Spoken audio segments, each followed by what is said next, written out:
the first chapter in our 10-part chronicle of the Great Stagnation documents the metaphysical imprisonment of the human spirit. This is the narrative systemic vitality, where the physical architecture of the soul, the ring of fire, and the blackened void of the Darksign represents the administrative shackle Gwyn's order burned into the very essence of humanity. Within the searing heat of the brand and the subsequent cold of the undeath, the world witnessed the theological hijacking of the mortality. The lore of this era is the lore of the somatic incarceration. Its purpose was the physical containment of the abyss through the imposition of eternal service. The history of the curse is the history of the Great Stagnation, where the natural end was replaced by a flickering limbo to ensure the world remained fuel for the gods' dying fun. This is the tragedy of the broken grave, proving that life is a battery that drains the individual to satisfy the flame. The lore of the Darksign and the logic of the burning perimeter provides the spiritual foundation for this chapter's despair. As the seal erupted upon the skin, it represented the physical boundary between the humanity and the void. The lore suggests that the Darksign is the icon of the divine vandalism. Its purpose was the standardization of the perpetual utility. By encircling the dark soul with a ring of fire, Gwyn proved that identity is a captive resource, showing that divinity is a guard. This reveals the inquisitorial purpose of the mark. The gods needed a leash to ensure the human never found the peace of the dark. This was the era of the scorched spirit. This shows that the history of the curse is a history of the circle, which turns time into heat. The physical environment of the undead asylum and the architecture of the seclusion provides insight into the atmospheric quarantine of the fall. This is a space designed by exclusion, representing the gods' admission that the undead was a symptom of the systemic failure. The lore of the Northern Asylum explains that its purpose was the spiritual purgatory of the prophet. In the cold, the undead finds that existence is a caged waiting for the end of the world, showing that light requires the isolation of the inconvenient. This reveals the administrative purpose of the cell. The gods built a silo where the human becomes a specimen to fuel the Lord's stability. This was the era of the frozen pulse. This shows that the history of the asylum is a history of the stasis. The relationship between the hollowing and the erosion of the self represents the sociological dissolution within the narrative. The undead loses their mind and purpose as they die repeatedly, representing the presence of the gods' taxes on the sanity of the low. The lore suggests that the hollow is the icon of the cognitive bankruptcy.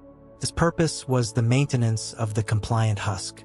By stripping the memory from the brain through the pain of the respawn, the curse proved that order is erasure when the soul is infinite, showing that in Lord Ran, identity hardens into reflex.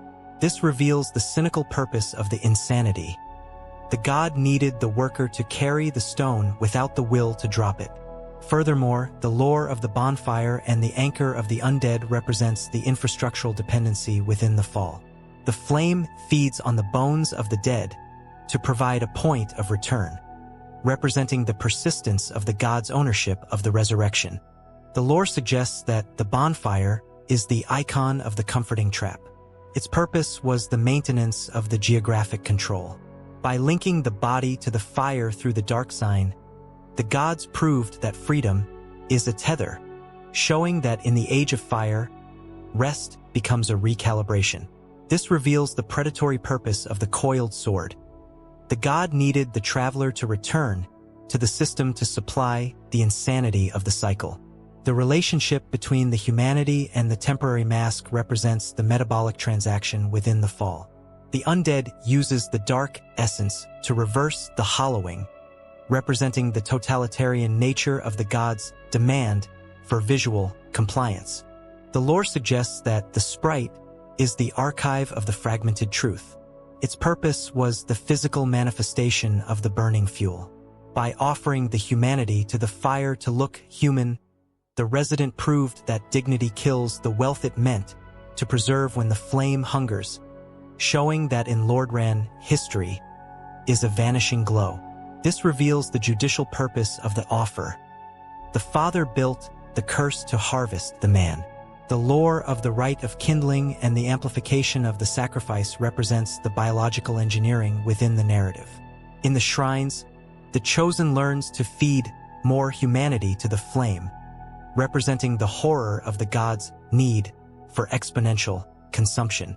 The lore suggests that the rite is the filter of the efficiency.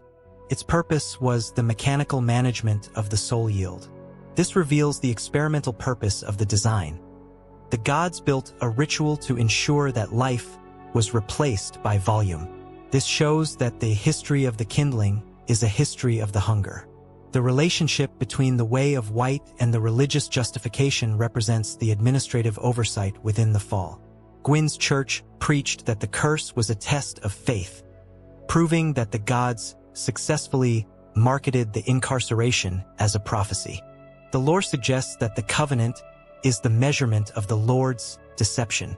Its purpose was the creation of a psychological buffer. By naming the victim as chosen, the gods confirmed that safety is subservience, showing that the sun required a mote of hope. This reveals the defensive purpose of the faith. The god built the lie to avoid the dark. The act concludes with the silent observation of the black hole in the chest, realizing that the undead curse was a silent patron of the fire who shattered the spirit to preserve the skin. The purpose of the curse lore was to be the universal exposure of the necessity of the somatic lie. It shows that immortality is a symptom of despair. The player realizes that the Golden Age was a burning silos for the Father. The rise of the Darksign is the final movement of the incarceration lore, proving that in the world of Dark Souls, undeath is not a birth. It is a cover that exhausts the human to satisfy the crown. The legacy of the brand in this chapter is the horror of the somatic incarceration. We realize that eternal life was a bloody calculation and fire was a tether that Gwyn used to anchor the world to the reality of his own panic. The purpose of the workshop of the mark was to catalog the stagnation, and the fall was the beginning of the hollow. As the ring gleams on the skin and the undead stands in the silent cell, hearing the echo of the chain echoing through the empty spires, they understand that the history of the curse is the history of the seal, a seal that gilds the fear to maintain the illusion of the day. The second chapter in our 10-part chronicle of the stagnant soul documents the neurological dissolution of the human identity. This is the narrative psychological attrition, where the physical architecture of the mind, the temporal lobes of memory, and the frontal cortex of purpose represents the desiccated landscape Gwyn's curse eventually leaves behind. Within the raspy breathing of the empty chest and the glassy stare of the pupil, the world witnessed the theological evacuation of the ego. The lore of this era is the lore of the cognitive erosion. Its purpose was the systemic depletion of the human resistance through the deletion of the past. The history of the hollowing is the history of the great forgetting, where the soul wanes with each death to ensure the subject becomes a malleable tool of the flame without the capacity for descent. This is the tragedy of the leaking mind, proving that sanity is a luxury that evaporates to satisfy the dark. The lore of the hollow and the logic of the degenerative soul provides the psychological foundation for this chapter's horror. As the undead loses their humanity, they represent the total withdrawal of the individual from the physical world. The lore suggests that the hollowing is the icon of the intellectual suicide. Its purpose was the standardization of the functional automaton. By removing the layer of the self with every fatal impact, the curse proved that personality is a fragile pigment, showing that divinity is a permanence. This reveals the inquisitorial purpose of the zombification. The gods needed a laborer who never questions the direction of the path. This was the era of the empty gaze. This shows that the history of the hollowing is a history of the void, which turns experience into dust. The physical environment of the withered flesh and the rigidity of the form provides insight into the atmospheric desiccation of the fall. This is a space designed by neglect, representing the gods' admission that the body was only a vessel for the fire. The lore of the undead merchants explains that its purpose was the spiritual clinging to the last thread. In the Berg, the merchant proved that greed is the final memory to die, showing that light requires the possession of the material. This reveals the administrative purpose of the decay. The gods built a world where the human becomes a dried husbandry to fuel the Lord's efficiency.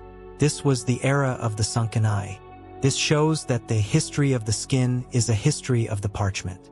The relationship between the loss of purpose and the aggression of the empty represents the sociological retaliation within the narrative. The hollow attacks any living entity, representing the presence of the subconscious envy for the cohesion. The lore suggests that the frenzy is the icon of the metabolic jealousy. Its purpose was the maintenance of the territorial chaos. By targeting the human with mindless ferocity, the hollow proved that order is anarchy when the mind is liquid, showing that in Lordran, interaction hardens into slaughter. This reveals the cynical purpose of the scream. The god needed the monster to test the strength of the savior. Furthermore, the lore of the memory of the skill and the muscle automatism represents the infrastructural persistence within the fall. The hollow soldiers retained the ability to parry and strike, representing the persistence of the god's military training in the heart of the insanity. The lore suggests that the reflex is the icon of the mechanical remnant. Its purpose was the maintenance of the useful violence. By keeping the sword active, even when the name is gone, the curse proved that utility is a biological hosting, showing that in the age of fire, culture becomes a habit. This reveals the predatory purpose of the stance. The god needed the skill to supply the insanity of the war. The relationship between the Darksign and the finality of the bankruptcy represents the geometrical despair within the narrative. The undead eventually stops rising when the will is shattered, representing the totalitarian nature of the god's exhaustive economy.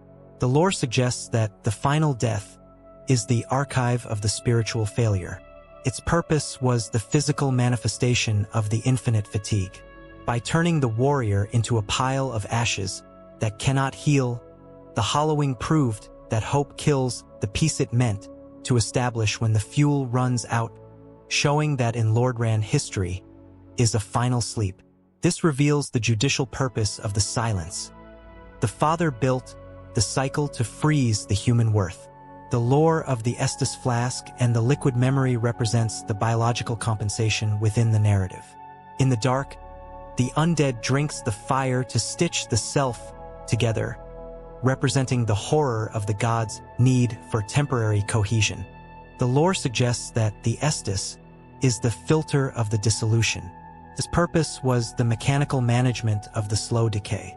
This reveals the experimental purpose of the design. The gods built a drug to ensure that life was replaced by addiction. This shows that the history of the flask is a history of the sip. The relationship between the Darksign and the rejection of the dark represents the administrative oversight within the fall. Gwyn branded the human to prevent the dark from healing the soul, proving that he feared the natural evolution of the void. The lore suggests that the hollowing is the measurement of the god's limits. Its purpose was the creation of a psychological buffer. By forcing the human to burn their dark to stay human, the god confirmed that safety is cannibalism, showing that the sun required a mote of sacrifice potential. This reveals the defensive purpose of the transformation.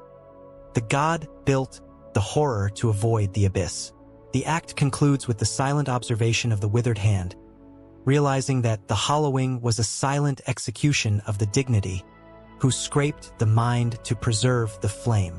The purpose of the hollowing lore was to be the universal exposure of the necessity of the psychological lie. It shows that sanity is a symptom of fuel. The player realizes that the Golden Age was a festering mind for the Father. The rise of the hollow is the final movement of the attrition lore, proving that in the world of Dark Souls, evolution is not a birth. It is a cover that exhausts the thought to satisfy the crown. The legacy of the void in this chapter is the horror of the cognitive erosion. We realize that identity was a bloody calculation and memory was a tether that Gwyn used to anchor the world to the reality of his own insecurity. The purpose of the workshop of the mind was to catalog the deletion, and the fall was the beginning of the end. As the eye gleams on the dark and the undead stands in the silent burg, hearing the echo of the sigh echoing through the empty spires. They understand that the history of the hollow is the history of the erasure, an erasure that gilds the fear to maintain the illusion of the day. The third chapter in our 10-part chronicle of the stagnant soul documents the infrastructural centralization of the divine rescue. This is the narrative spiritual transit, where the physical architecture of the soul, the crumbled stone arches, and the benevolent glow of the Firelink shrine represents the metabolic hub Gwyn's remnants used to organize the flow of the undead. Within the crackling of the primordial flame and the soft weeping of the hidden prisoner, the world witnessed the theological consolidation of the despair. The lore of this era is the lore of the gathering point. Its purpose was the ecological management of the curse through the promise of sanctuary. The history of the shrine is the history of the great filter, where the undead converge to receive the instructions of the gods to ensure the flow of humanity remained directed toward the kiln. This is the tragedy of the golden leash, proving that sanctuary is a cage that concentrates the displaced to satisfy the crown. The lore of the firekeeper and the logic of the living log provides the biological foundation for this chapter's maintenance. As the vessel for the flame, the firekeeper represented the physical burden of the sun's continuation. The lore suggests that the firekeeper is the icon of the mute service. Her purpose was the standardization of the metabolic support. By gnawing on the humanity offered by the undead, the keeper proved that sanctity is a parasitic relationship, showing that divinity is a hunger. This reveals the inquisitorial purpose of the tonguelessness. The gods needed a battery who never confesses the agony of the burning. This was the era of the radiant flesh. This shows that the history of the keeper is a history of the fuel, which turns life into warmth. The physical environment of the stone basin and the interconnecting paths provides insight into the atmospheric control of the fall. This is a space designed by necessity, representing the god's inability to govern the world beyond the radius of the heat. The lore of the crestfallen warrior explains that its purpose was the spiritual mirror of the failure. In the shrine, the warrior proved that apathy is the natural end of the hero, showing that light requires the ignorance of the ambitious. This reveals the administrative purpose of the platform. The gods built a lobby where the human becomes a tourist of doom to fuel the Lord's efficiency. This was the era of the waiting shadow. This shows that the history of the shrine is a history of the crossroads. The relationship between the primordial serpents and the narrative manipulation represents the sociological surveillance within the narrative.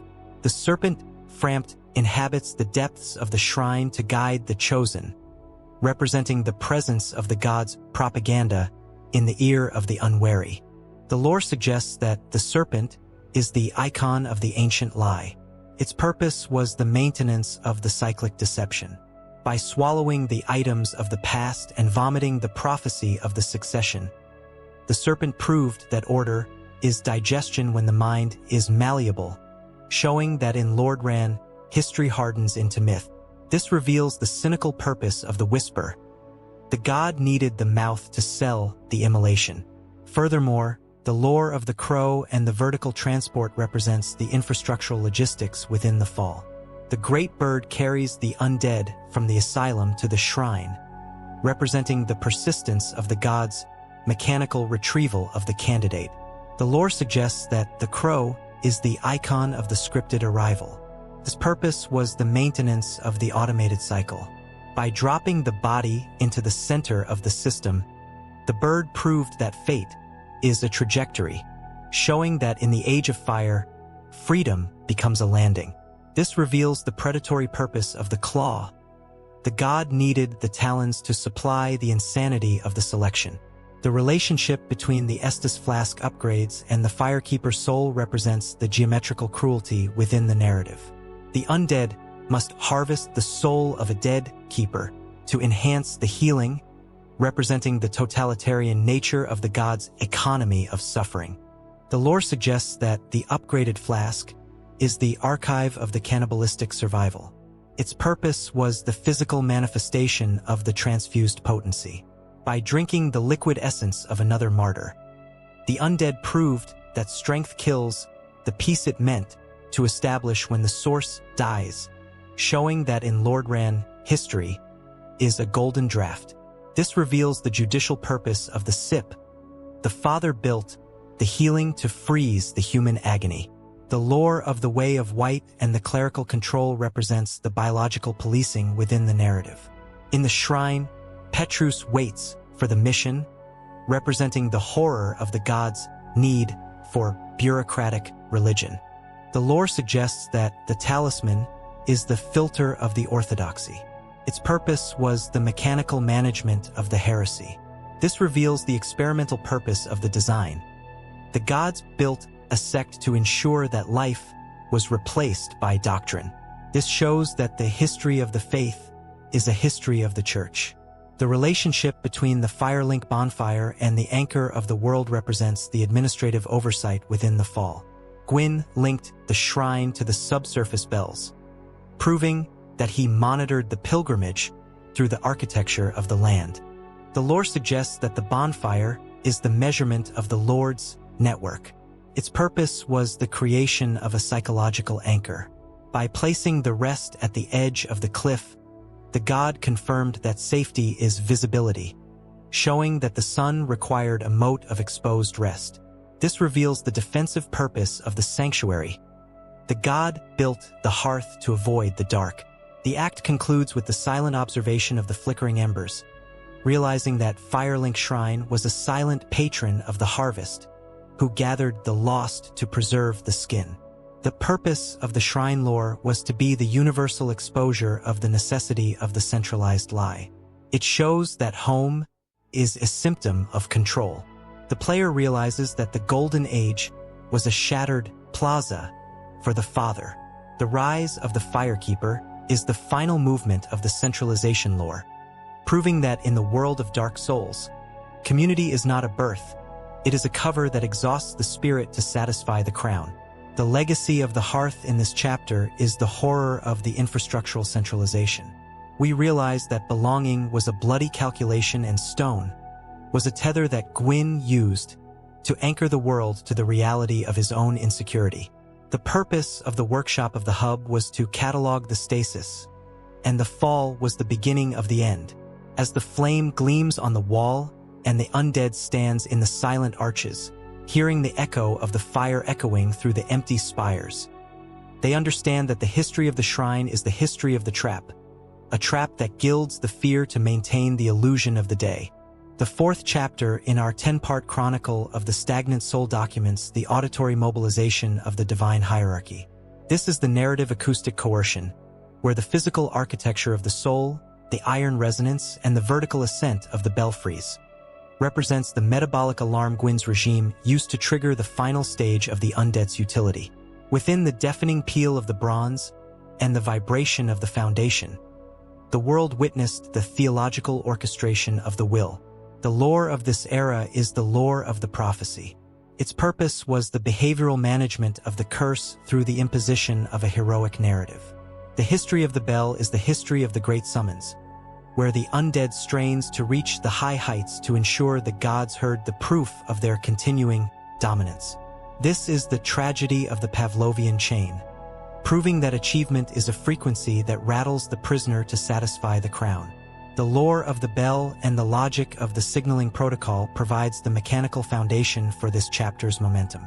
As the sound travels across the kingdom, it represented the physical declaration of the undead's worthiness. The lore suggests that the bell is the icon of the mechanical destiny. Its purpose was the standardization of the progress metric. By ringing the clapper against the bell skin, the hero proved that identity is a measurable echo, showing that divinity is a verification. This reveals the inquisitorial purpose of the toll. The gods needed a signal to ensure the gate to the fortress only opened for the violent. This was the era of the Iron Shout. This shows that the history of the bell is a history of the alarm, which turns effort into noise. The physical environment of the parish roof and the Blighttown base provides insight into the atmospheric polarization of the fall. This is a space designed by distance, representing the god's decision to split the trial between the heaven and the hell. The lore of the bell gargoyles explains that its purpose was the spiritual culling of the weak. In the height, the stone beasts proved that sanctity is a guard that drops from the sky, showing that light requires the elimination of the inadequate. This reveals the administrative purpose of the roof. The gods built a stage where the human becomes a gladiator of fate to fuel the Lord's amusement. This was the era of the stone wing. This shows that the history of the belfry is a history of the filter. The relationship between the prophecy and the psychological entrapment represents the sociological manipulation within the narrative. The chosen undead legend was spread to give the hollowing a purpose, representing the presence of the gods marketing in the heart of the despair. The lore suggests that the legend is the icon of the noble lie. Its purpose was the maintenance of the voluntary enslavement. By promising a reason for the agony, the church proved that order is fiction when the soul is tired, showing that in Lordran, suffering hardens into duty. This reveals the cynical purpose of the prophecy. The god needed the spirit to walk to the fire with a smile. Furthermore, the lore of the gargoyle's halberd and the weaponized ornament represents the infrastructural violence within the fall. The guards of the bell carry the bronze blades that bleed the pilgrim, representing the persistence of the god's hostility toward the very candidate they seek. The lore suggests that the halberd is the icon of the defensive contradiction. Its purpose was the maintenance of the lethal validation. By killing the unworthy at the threshold of the truth, the gods proved that grace is a violence, showing that in the age of fire, selection becomes a stabbing. This reveals the predatory purpose of the bronze. The god needed the guardian to supply the insanity of the challenge. The relationship between the two bells and the geometrical symmetry represents the administrative oversight within the fall. One above and one below. The bells represent the totalitarian nature of the god's enclosure of the human experience. The lore suggests that the pair is the archive of the polarized failure. Its purpose was the physical manifestation of the dual incarceration. By forcing the undead to visit both the cleric and the spider, the curse proved that knowledge kills the peace it meant to preserve when the world screams, showing that in Lordran, history is a two-tone chime. This reveals the judicial purpose of the ringing. The father built the sound to freeze the human mind. The lore of the Big Hat Logan and the intellectual obsession represents the biological distraction within the narrative. In the parish, the sage seeks the bell to access the archives, representing the horror of the god's ability to co-opt the genius. The lore suggests that the hat is the filter of the curiosity. Its purpose was the mechanical management of the wisdom. This reveals the experimental purpose of the design. The gods built a goal to ensure that life was replaced by study. This shows that the history of the scholar is a history of the book. The relationship between the Sen's fortress and the immediate retribution represents the administrative fear within the fall. As soon as the bell sounds, the giant opens the gate to a house of traps, proving that the gods feared the arrival of the successor. The lore suggests that the opening is the measurement of the Lord's paranoia. Its purpose was the creation of a psychological obstacle. By placing the gauntlet after the victory, the god confirmed that safety is endurance, showing that the sun required a moat of blades. This reveals the defensive purpose of the fortress. The god built the challenge to avoid the dark. The act concludes with the silent observation of the reverberating bronze, realizing that the Bell of Awakening was a silent patron of the summons, who called the dead to preserve the skin. The purpose of the bell lore was to be the universal exposure of the necessity of the auditory lie. It shows that prophecy is a symptom of control. The player realizes that the Golden Age was a clanging prison for the Father. The rise of the Peel is the final movement of the mobilization lore, proving that in the world of Dark Souls, destiny is not a birth, it is a cover that exhausts the lungs to satisfy the crown. The legacy of the sound in this chapter is the horror of the auditory mobilization. We realize that purpose was a bloody calculation and iron was a tether that Gwyn used to anchor the world to the reality of his own insecurity. The purpose of the workshop of the bell was to catalog the resonance, and the fall was the beginning of the call. As the tone gleams on the air and the undead stands in the silent belfry, hearing the echo of the peal echoing through the empty spires. They understand that the history of the bell is the history of the alarm, an alarm that gilds the fear to maintain the illusion of the day. The 5th chapter in our 10-part chronicle of the stagnant soul documents the automated culling of the divine candidates. This is the narrative mechanical attrition, where the physical architecture of the soul, the swinging pendulums, and the pressure plate arrows of Sen's fortress represents the sorting machine Gwyn's engineers established to test the physical durability of the undead. Within the rhythmic thud of the iron boulder and the hissing of the serpent's tongue, the world witnessed the theological dehumanization of the effort. The lore of this era is the lore of the machine. Its purpose was the biological calibration of the successor through a gauntlet of artificial death. The history of the fortress is the history of the Great Civ, where the gods automated the execution of the unworthy to ensure that Einar Londo never felt the weight of the incompetent humanity. This is the tragedy of the clockwork death, proving that worth is a geometry that crushes the imprecise to satisfy the crown. The lore of the snake men and the logic of the artificial hybrid provides the biological foundation for this chapter's defense. As the imperfect descendants of the dragons, these entities represented the gods' creation of a slave class to monitor the trap. The lore suggests that the man-serpent is the icon of the cold functionality. Its purpose was the standardization of the custodial violence. By guarding the narrow walkways with lightning and steel, the serpent proved that identity is a programmed role, showing that divinity is a hierarchy. This reveals the inquisitorial purpose of the snakes. The gods needed a warden who felt no empathy for the falling human. This was the era of the scale and the gear. This shows that the history of the fortress is a history of the optimization. The physical environment of the swinging blades and the mimic's tongue provides insight into the atmospheric paranoia of the fall. This is a space designed by cruelty, representing the gods' admission that the path to divinity was a minefield. The lore of the mimic explains that its purpose was the spiritual punishment of the greed. In the fortress, the chest becomes a mouth, showing that light requires the mistrust of the reward. This reveals the administrative purpose of the funhouse. The gods built a laboratory where the human becomes a collision to fuel the Lord's verification. This was the era of the false prize. This shows that the history of the traps is a history of the calculation. The relationship between the Iron Tarkus and the failure of the strength represents the sociological discouragement within the narrative.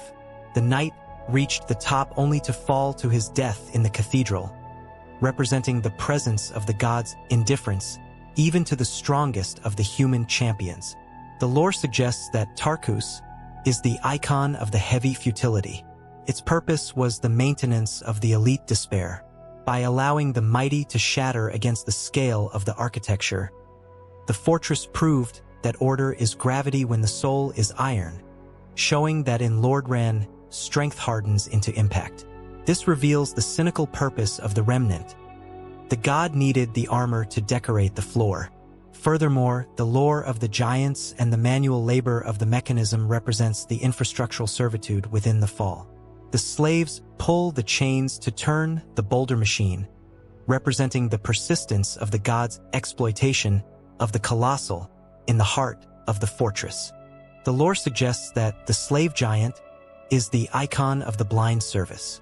Its purpose was the maintenance of the endless grinding. By forcing the strength of the old to power the traps of the new, the gods proved that fate is a pulley, showing that in the age of fire, energy becomes a strain. This reveals the predatory purpose of the chain. The god needed the muscle to supply the insanity of the gauntlet. The relationship between the iron golem and the soulless guardian represents the metabolic artificiality within the fall. A construct animated by a dragon bone core blocks the exit, representing the totalitarian nature of the god's preference for the inanimate.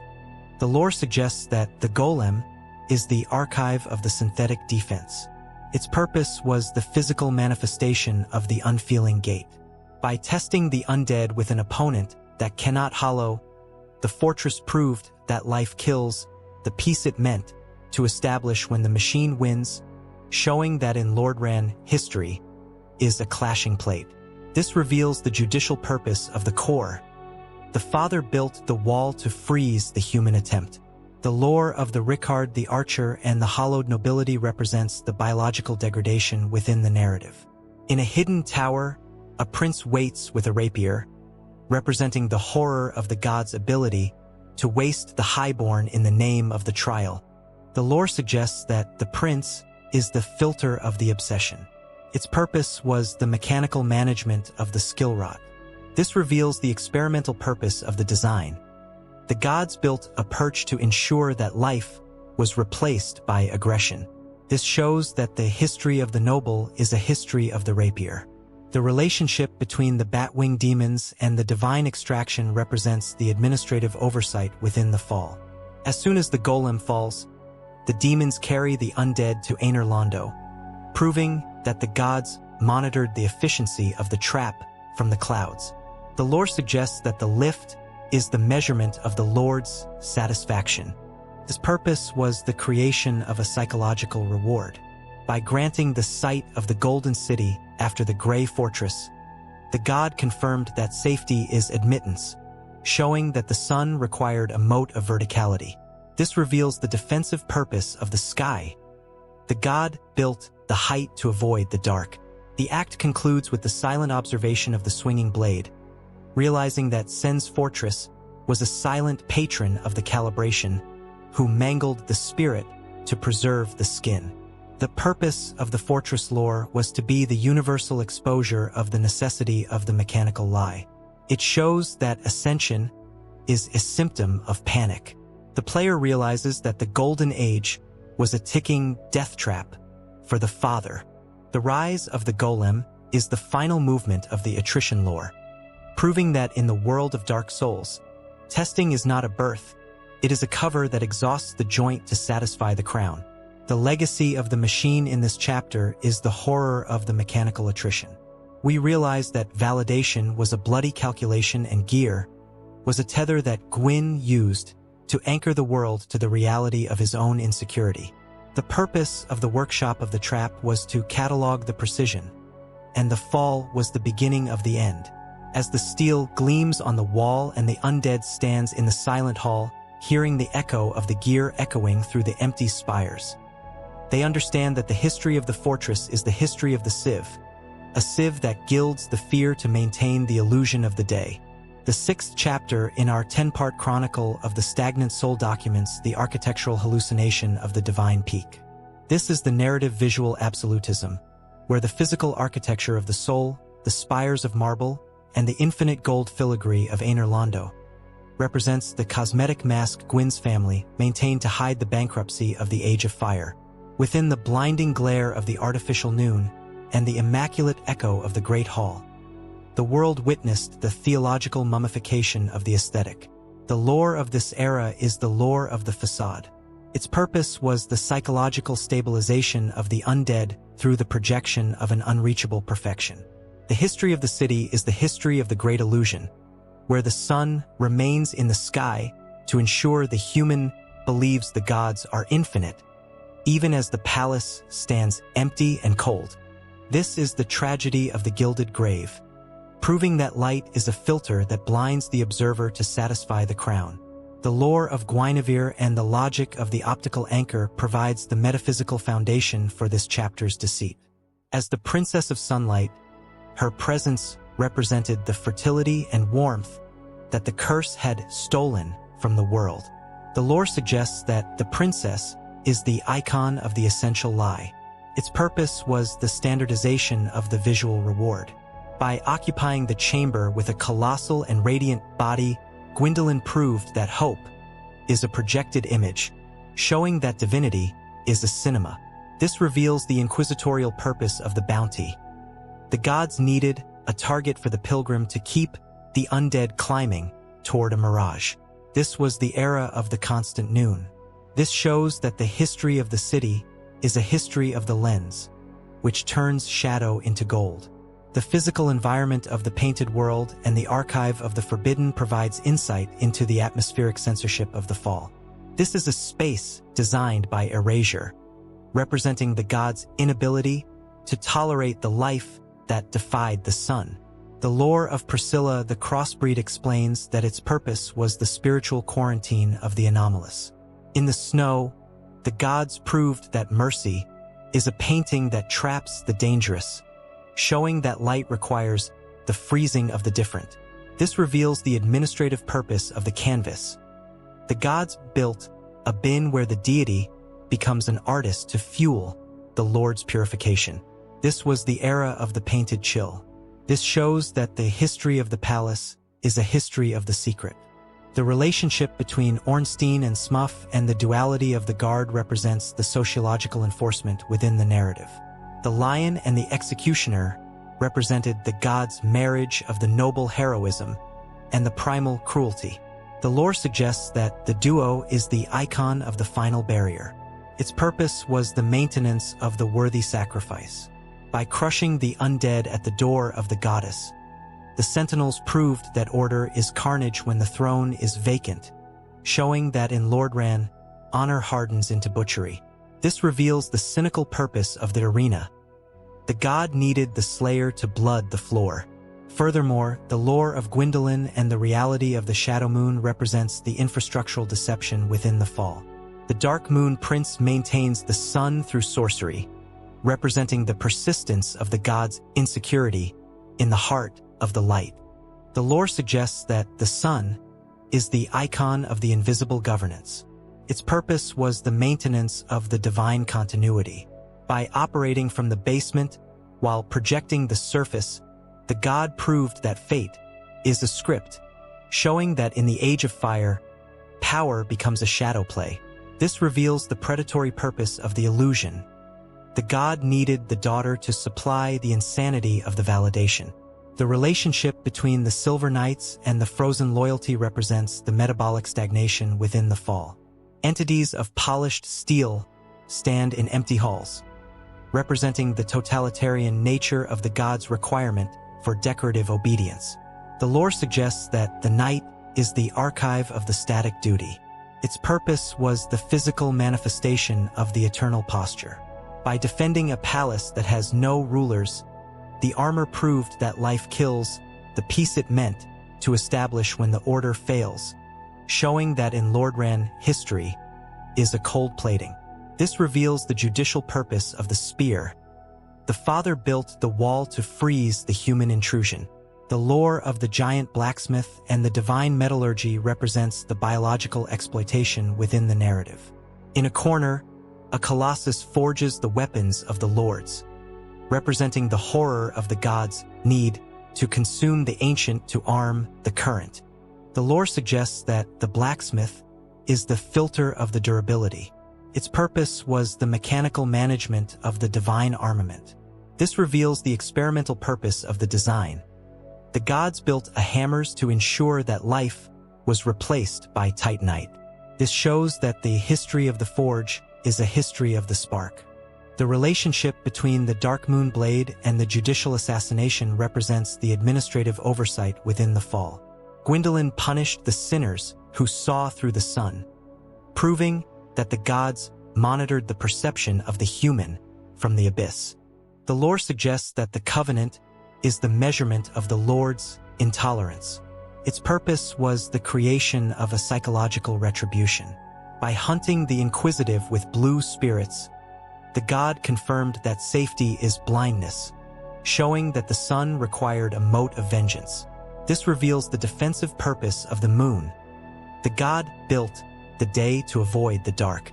The act concludes with the silent observation of the disappearing light, realizing that Aner Londo was a silent patron of the hallucination who dazzled the spirit to preserve the skin.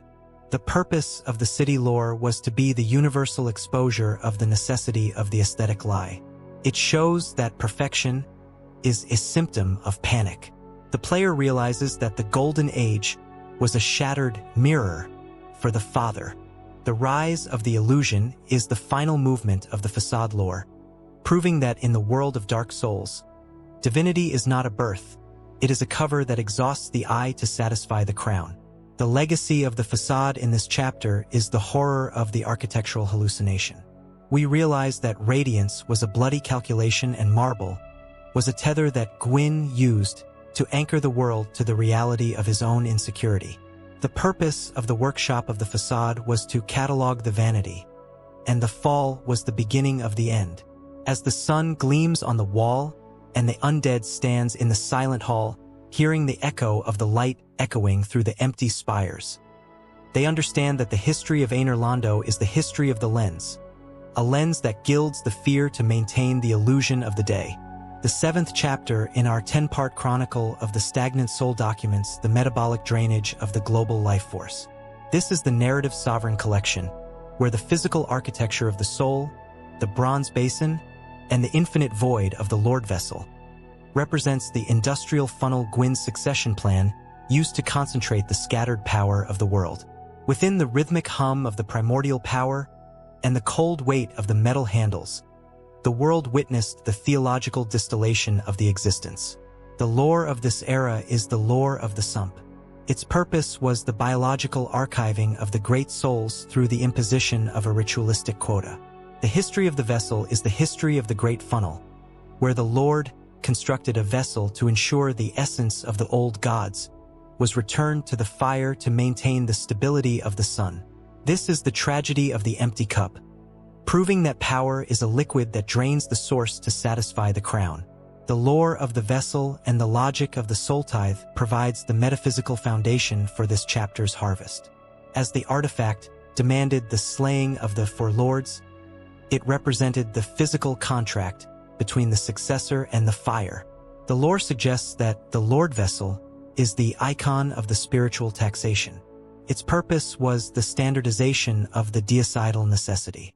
By requiring the saturation of the bowl with the souls of Nito and the witch, the system proved that divinity is a burnable currency, showing that authority is a volume. This reveals the inquisitorial purpose of the placement. The gods needed a filter to ensure the successor was heavy with the weight of the fallen. This was the era of the golden hunger. This shows that the history of the vessel is a history of the drain, which turns legend into fuel. The physical environment of the Firelink altar and the Kiln's Gate provides insight into the atmospheric finality of the fall. This is a space designed by vacuum, representing the gods' admission that the world had to be emptied to refill the flame. The lore of the Frampt and the Koth explains that its purpose was the spiritual manipulation of the direction. In the pit, the serpents proved that choice is a different flavor of the same extraction, showing that light requires the consumption of the ambition. This reveals the administrative purpose of the basement. The gods built a sump where the hero becomes a courier of death to fuel the Lord's continuity. This was the era of the sunken sovereignty. This shows that the history of the altar is a history of the grave. The relationship between the four Lord souls and the fragmentation of the reality represents the sociological deconstruction within the narrative. The souls of the beginning must be reunited in the bowl, representing the presence of the gods' fear of the diversity of the life. The lore suggests that the Lord Soul is the icon of the stolen potential. Its purpose was the maintenance of the centralized monarchy. By stripping the power from the corners of the world to feed the center, the vessel proved that order is cannibalism when the flame is dying, showing that in Lord Ran, creation hardens into residue. This reveals the cynical purpose of the slaying. The god needed the sons to die for the father. Furthermore, the lore of the warp and the dissolution of the space represents the infrastructural collapse within the fall. The vessel allows the undead to travel between bonfires instantly, representing the persistence of the god's need for rapid deployment of the sacrifice. The lore suggests that the warp is the icon of the shrinking world. Its purpose was the maintenance of the efficient execution. By removing the distance from the earth, the gods proved that freedom is a shortcut, showing that in the Age of Fire, travel becomes a disappearance. This reveals the predatory purpose of the mist. The god needed the speed to supply the insanity of the end. The relationship between the Kingseeker and the Forced Legacy represents the metabolic manipulation within the fall. Frampt coaxes the undead to fill the vessel, representing the totalitarian nature of the god's requirement for self-sacrifice. The lore suggests that the offering is the archive of the voluntary extinction. Its purpose was the physical manifestation of the moral trap. By making the act of refueling the fire a holy deed, the vessel proved that life kills the future it meant to build when the candidate agrees, showing that in Lordran history is a burning contract. This reveals the judicial purpose of the handle. The Father built the cup to freeze the human will. The lore of the Firekeeper souls and the Estus saturation represents the biological policing within the narrative. In the bowl, the undead sees the reflection of the many keepers who failed, representing the horror of the god's ability to standardize the martyrdom. The lore suggests that the soul is the filter of the frequency. Its purpose was the mechanical management of the vitality transfer. This reveals the experimental purpose of the design. The gods built a container to ensure that life was replaced by volume. This shows that the history of the soul is a history of the poor. The relationship between the kiln of the first flame and the thermal limit represents the administrative oversight within the fall. Gwyn locked the fire behind a gate that only souls could open, proving that the gods monitored the quality of the fuel from the ashes. The lore suggests that the lock is the measurement of the Lord's efficiency. Its purpose was the creation of a psychological boundary. By placing the end at the bottom of the vessel, the god confirmed that safety is saturation, showing that the sun required a mote of liquefied spirit. This reveals the defensive purpose of the bowl. The god built the sump to avoid the dark. The act concludes with the silent observation of the swirling vapor, realizing that the Lord vessel was a silent patron of the drain who siphoned the spirit to preserve the skin. The purpose of the vessel lore was to be the universal exposure of the necessity of the metabolic lie. It shows that sovereignty is a symptom of panic. The player realizes that the Golden Age was a golden bucket for the Father. The rise of the collection is the final movement of the Drain lore, proving that in the world of Dark Souls, succession is not a birth, it is a cover that exhausts the lords to satisfy the crown. The legacy of the sump in this chapter is the horror of the metabolic drainage. We realize that collection was a bloody calculation and bronze was a tether that Gwyn used to anchor the world to the reality of his own thirst. The purpose of the workshop of the sump was to catalog the extraction, and the fall was the beginning of the end. As the soul gleams on the metal and the undead stands in the silent altar, hearing the echo of the poor echoing through the empty spires, they understand that the history of the Lord vessel is the history of the drain, a drain that gilds the fear to maintain the illusion of the day. The 8th chapter in our 10-part chronicle of the stagnant soul documents the necrotic foundation of the divine hierarchy.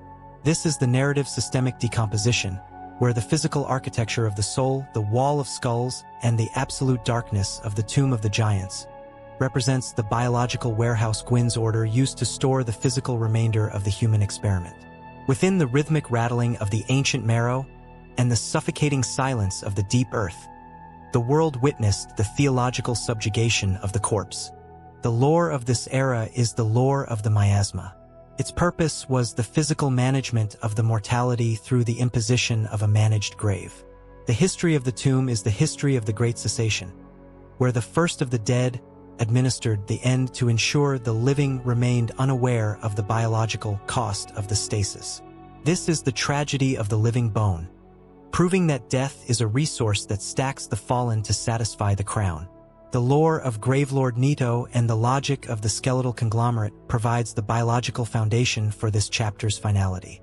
As one of the original lords, Nito represented the quiet resolution of the flame. The lore suggests that the Gravelord is the icon of the collective expiration. Its purpose was the standardization of the necrotic storage.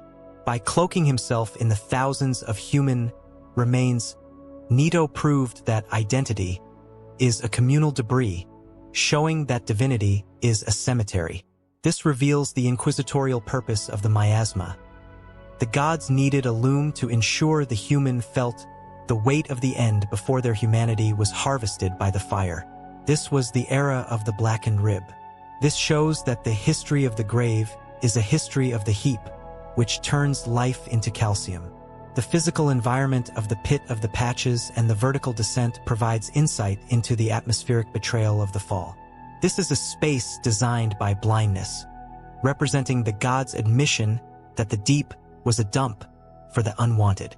The lore of Patches the hyena explains that its purpose was the spiritual punishment of the greed. In the dark, the traitor proved that trust is a weight that drops the cleric into the pit, showing that light requires the suspicion of the kin. This reveals the administrative purpose of the cliff. The gods built a ledge where the human becomes a falling object to fuel the Lord's efficiency. This was the era of the kicking heel. This shows that the history of the tomb is a history of the drop.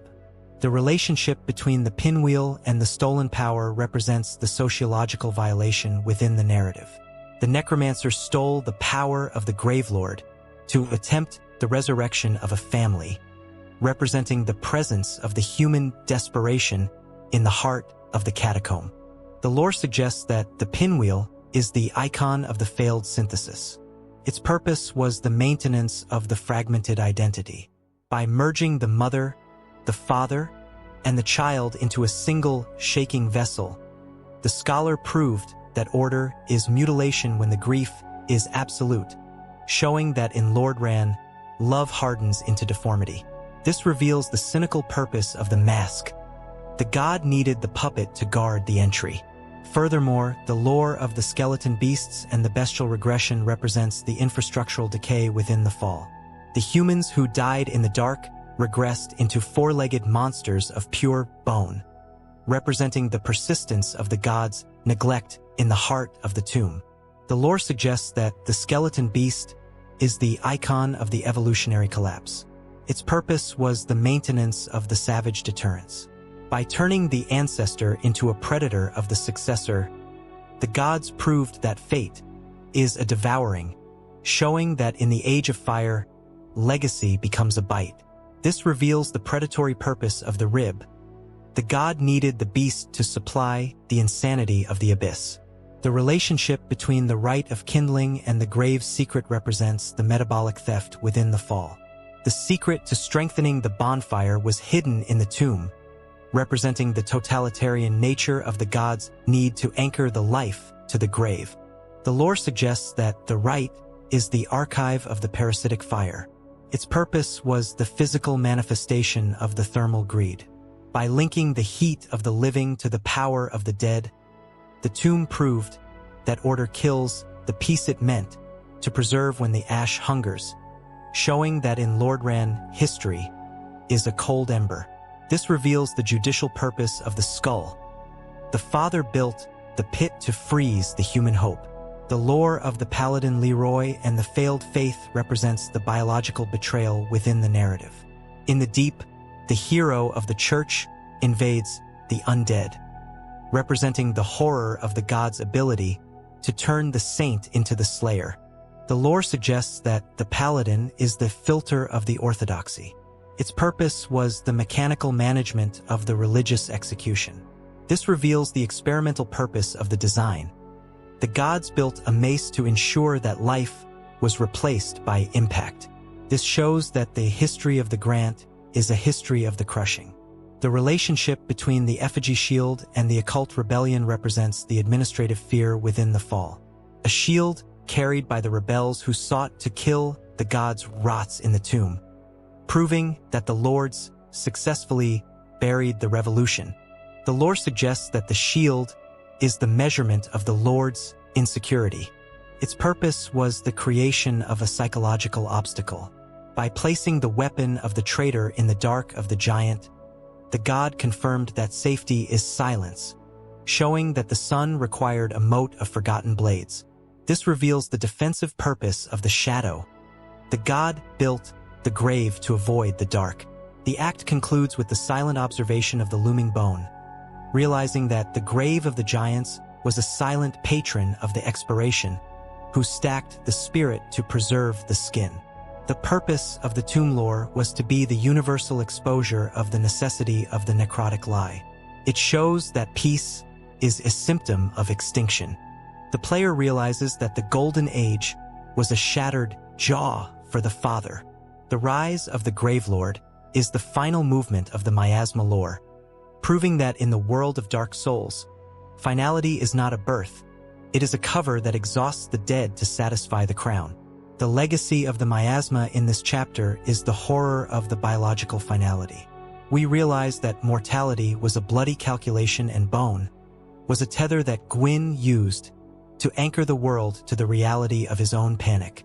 The purpose of the workshop of the grave was to catalog the decay, and the fall was the beginning of the end.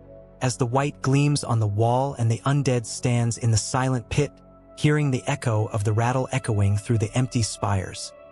They understand that the history of the tomb is the history of the heap, a heap that gilds the fear to maintain the illusion of the day. The 9th chapter documents the intellectual perversion of the divine legacy. This is the narrative of epistemological horror, where the towering bookshelves of the Duke's archives represent a clinical laboratory used to dissect the mechanics of immortality. Within the hum of the crystal frequency, the world witnessed the theological vivisection of the soul. The lore of this era is the insanity. Its purpose was the scientific codification of the soul through systematic exploitation.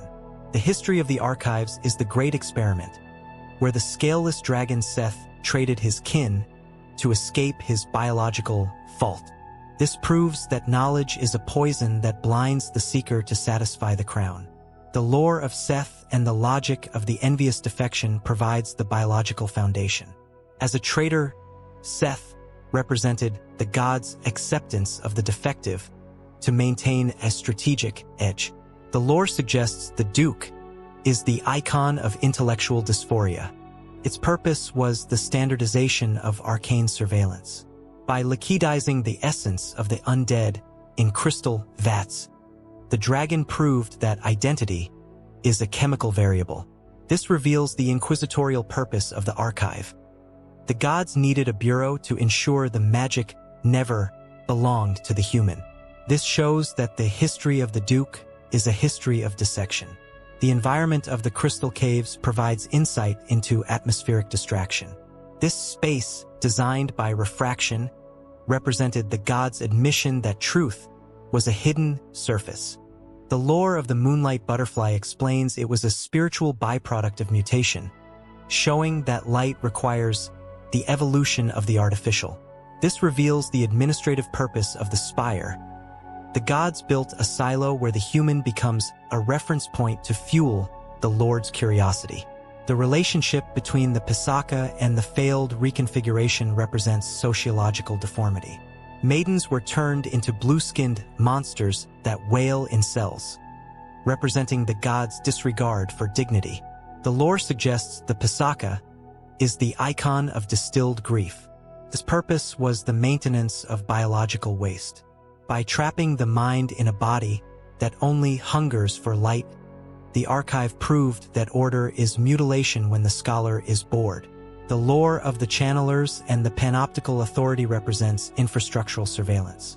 These six-eyed sorcerers collected subjects for the Duke, representing the persistence of the gods' reach. The lore suggests the channeler is the icon of voyeuristic control. Its purpose was the maintenance of the scientific harvest. By recording the death of the undead, the mage proved that fate is a laboratory report. The relationship between Logan's catalyst and the crystal madness represents metabolic corruption. Even the greatest human mage lost his mind to crystal logic, representing the god's ability to dissolve the rational. This reveals the judicial purpose of the prism. The father built the library to freeze the human genius. The lore of the primordial crystal represents biological narcissism. Seth anchored his existence to a physical object, representing the horror of the god's need to avoid the dark. This shows that the history of the crystal is a history of the mirror. The act concludes with the observation of the flickering crystal, realizing the archives were a silent patron of insanity who shattered the spirit to preserve the skin. The purpose of the archive lore was the universal exposure of the necessity of the intellectual lie. Scholarship is not a birth, it is a cover that exhausts the mind to satisfy the crown. The legacy of the insanity is the horror of intellectual perversion. Wisdom was a bloody calculation, and paper was a tether used to anchor the world to the reality of insecurity. The purpose of the workshop of the mind was to catalog the fracture. As the glow gleams on the wall, they understand the history of the archives is the history of the fracture, a fracture that gilds the fear to maintain the illusion of the day. The 9th chapter documents the intellectual perversion of the divine legacy. This is the narrative of epistemological horror, where the towering bookshelves of the Duke's archives represent a clinical laboratory used to dissect the mechanics of immortality. Within the hum of the crystal frequency, the world witnessed the theological vivisection of the soul. The lore of this era is the insanity. Its purpose was the scientific codification of the soul through systematic exploitation. The history of the archives is the great experiment, where the scaleless dragon Seth traded his kin to escape his biological fault. This proves that knowledge is a poison that blinds the seeker to satisfy the crown. The lore of Seth and the logic of the envious defection provides the biological foundation. As a traitor, Seth represented the god's acceptance of the defective to maintain a strategic edge. The lore suggests the Duke is the icon of intellectual dysphoria. Its purpose was the standardization of arcane surveillance. By liquidizing the essence of the undead in crystal vats, the dragon proved that identity is a chemical variable. This reveals the inquisitorial purpose of the archive. The gods needed a bureau to ensure the magic never belonged to the human. This shows that the history of the Duke is a history of dissection. The environment of the crystal caves provides insight into atmospheric distraction. This space, designed by refraction, represented the gods' admission that truth was a hidden surface. The lore of the moonlight butterfly explains it was a spiritual byproduct of mutation, showing that light requires the evolution of the artificial. This reveals the administrative purpose of the spire. The gods built a silo where the human becomes a reference point to fuel the Lord's curiosity. The relationship between the Pisaka and the failed reconfiguration represents sociological deformity. Maidens were turned into blue-skinned monsters that wail in cells, representing the gods' disregard for dignity. The lore suggests the Pisaka is the icon of distilled grief. Its purpose was the maintenance of biological waste. By trapping the mind in a body that only hungers for light, the archive proved that order is mutilation when the scholar is bored. The lore of the channelers and the panoptical authority represents infrastructural surveillance. These six-eyed sorcerers collected subjects for the Duke, representing the persistence of the gods' reach. The lore suggests the channeler is the icon of voyeuristic control. Its purpose was the maintenance of the scientific harvest. By recording the death of the undead, the mage proved that fate is a laboratory report. The relationship between Logan's catalyst and the crystal madness represents metabolic corruption. Even the greatest human mage lost his mind to crystal logic, representing the god's ability to dissolve the rational. This reveals the judicial purpose of the prism. The father built the library to freeze the human genius. The lore of the primordial crystal represents biological narcissism. Seth anchored his existence to a physical object, representing the horror of the gods' need to avoid the dark. This shows that the history of the crystal is a history of the mirror. The act concludes with the observation of the flickering crystal, realizing the archives were a silent patron of insanity who shattered the spirit to preserve the skin. The purpose of the archive lore was the universal exposure of the necessity of the intellectual lie. Scholarship is not a birth, it is a cover that exhausts the mind to satisfy the crown. The legacy of the insanity is the horror of intellectual perversion. Wisdom was a bloody calculation, and paper was a tether used to anchor the world to the reality of insecurity. The purpose of the workshop of the mind was to catalog the fracture. As the glow gleams on the wall, they understand the history of the archives is the history of the fracture, a fracture that gilds the fear to maintain the illusion of the day.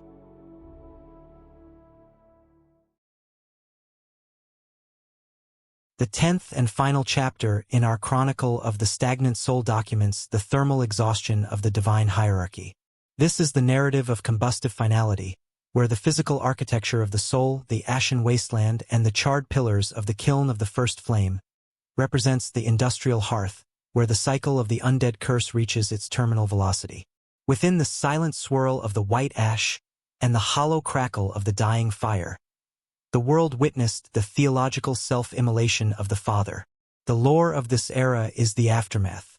Its purpose was the spiritual consolidation of the age of fire through the ultimate human sacrifice. The history of the kiln is the history of the great burn, where the Lord of Sunlight offered his body to ensure the world avoided the dark for one final second. This is the tragedy of the Cinder King, proving that light is a burden that incinerates the vessel to satisfy the flame. The lore of Gwyn, Lord of Cinder, and the logic of the divine decay provides the biological foundation for this chapter's end. Once the god of the sun, Gwyn represented the absolute power of the fire. The lore suggests the Lord of Cinder is the icon of the desperate continuity. Its purpose was the standardization of the martyrdom protocol. By feeding his soul to the flame and becoming a hollowed husk that mindlessly guards the ash, Gwyn proved that identity is a combustible resource, showing that divinity is a sacrifice. This reveals the inquisitorial purpose of the cinder. The gods needed a precedent to ensure the human accepted the immolation. This shows that the history of the king is a history of the fuel. The physical environment of the ash-covered ruins and the Black Night sentries provides insight into atmospheric desolation. This space, designed by exhaustion, represented the gods' admission that the world was running out of time. The lore of the Black Knights explains they were silver knights charred by the first flame, showing that light requires the burning of the loyalty. This reveals the administrative purpose of the kiln. The gods built a furnace where the human becomes a coal to fuel the Lord's denial. This was the era of the white dust. This shows that the history of the flame is a history of the waste. The relationship between the linked fire and the perpetual stagnation represents sociological paralysis. The choice to succeed Gwyn represented the persistence of the gods' control over the future of the dark. The lore suggests the link is the icon of the voluntary entrapment. Its purpose was the maintenance of the status quo. By giving the undead the right to burn, the system proved that order is extinction when the alternative is unknown, showing that in Lord Ran, freedom hardens into cinder. This reveals the cynical purpose of the throne. The god needed the winner to become the next victim. The lore of the Dark Lord ending and the revolutionary void represents infrastructural collapse. By walking away from the flame, the undead represented the totalitarian nature of the gods' abandoned fear. The lore suggests the Age of Dark is the icon of the human genesis. Its purpose was the maintenance of the natural order. By allowing the fire to fade, the survivor proved that fate is a choice, showing that in the Age of Fire, death becomes a beginning. This reveals the predatory purpose of the sun. The god needed the light to hide the truth. The relationship between the soul of cinder and the collective memory represents metabolic accumulation. The flame contains the essence of all who burned before, representing the god's ability to standardize the history of the pain. This reveals the judicial purpose of the embers. The Father built the kiln to freeze the human legacy. The lore of the first flame and the thermal bankruptcy represents biological finality.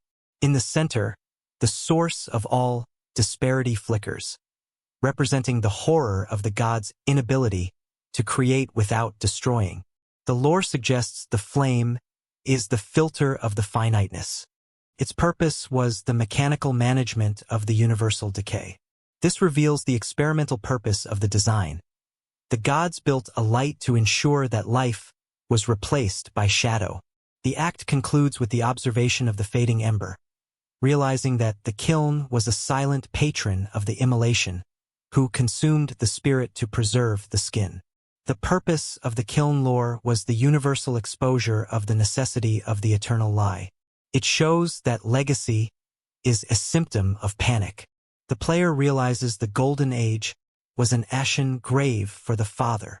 The rise of the cinder is the final movement of the curse lore, proving that in the world of Dark Souls, eternity is not a birth. It is a cover that exhausts the god to satisfy the crown.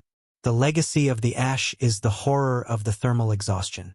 Sovereignty was a bloody calculation, and fire was a tether used to anchor the world to the reality of insecurity. The purpose of the workshop of the flame was to catalog the end. As the ash gleams on the sword, they understand the history of the kiln is the history of the burn, a burn that gilds the fear to maintain the illusion of the day.